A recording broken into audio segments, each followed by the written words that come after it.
যে বিড়ালটাকে আমার খাবার প্লেটে খাবার দেই, আচ্ছা, সেই আমাকে আঘাত করলো।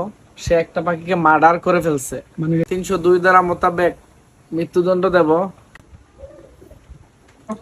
আসলে আমাদের সবুজ স্যারের রুমে যে একটা পাখি আনছিলাম কদিন আগে দেখাইছিলাম, কিন্তু যে বাজিকার পাখিটা একটা দুঃখজনক ঘটনা ঘটছে। সেটা হলো এই পাশ দিয়ে আসলে বিড়ালটা, এই যে দেখেন যে এই পাশটা দিয়ে আসলে বিড়ালটা ওইটা দৌড়ে খাইয়ে ফেলছে আর কি। খুবই দুঃখজনক ঘটনা। আসলে খুবই খারাপ, কারণ এই প্রথম কোনো পোষা পাখি পালার জন্য 2টা পাখি আনছিলাম। আচ্ছা, তো পাখিগুলো আবার অ্যাডাল্ট ছিল। আসার দ্বিতীয় দিন পর থেকে ওরা ডিম দেয়। একদিন পরে ডিম দিচ্ছে। একদিন পরে ডিম দেয়।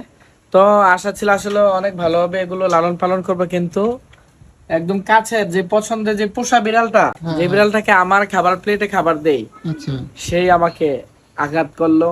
সে একটা পাখিকে মার্ডার করে ফেলছে। মানে এটা খাইয়ে ফেলছে আর কি। মার্ডার। এখন এই বিড়ালটাকে নিয়ে কি করা যায়, সবাই একটা মিটিং করতে হবে। হ্যাঁ, অবশ্যই মিটিংটা করবো আজকে রাতে। হ্যাঁ, এটা পোষা পাখি, এই পোষা প্রাণী এটা আমার।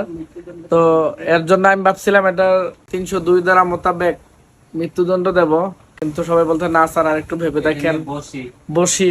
আচ্ছা, এটা দেখা যাক। দেখছেন কি একটা অবস্থা যদি দেখাই, এই যে এইটাতে কিন্তু ঢাকা ছিল না, হ্যাঁ, ঢাকা ছিল। এটা নিজে আইসা কাপড়টারে সরাইছে, সরানোর পরে এই যে দিয়ে ফাঁক করছে, এই যে ব্যাখ্যা করছে, বাঁকা করে এদিক দিয়ে হাত দিয়ে পাখিটা ধরছে, তারপর এটা মারছে। তাছাড়া খুবই কষ্ট লাগতো, পাখিটা গর্ভবতী ছিল।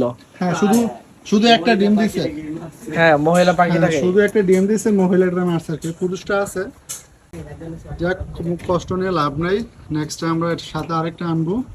ঠিক আছে, আর কি একটা আসলে বৈঠক করে এটার বিষয়ে যে বিড়ালটা কি করা যায় সেটার খবর অবশ্যই পাইবেন।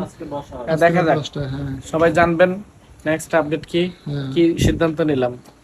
ওকে, এই যে আমাদের গ্রুপ মেম্বার সবাই আছে, বাট সবকিছু সুন্দর। কঠিন সিদ্ধান্ত নেওয়া হবে রাত 10টার পর। রাত 10টায়, ওকে। নিয়ে বসার দরকার, যেহেতু একটা বেদবে করে ফেলছে। বিড়ালটারও অনেক আদর যত্ন করে সবুজ স্যার, আমরা তো দেখি আসি যাই, একসাথে খাবার খায়।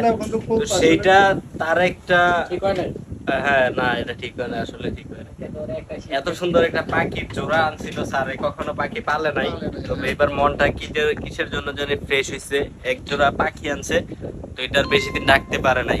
তো এটার জন্য আমরা বসবো রাত্রে, দেখি কি করা যায়।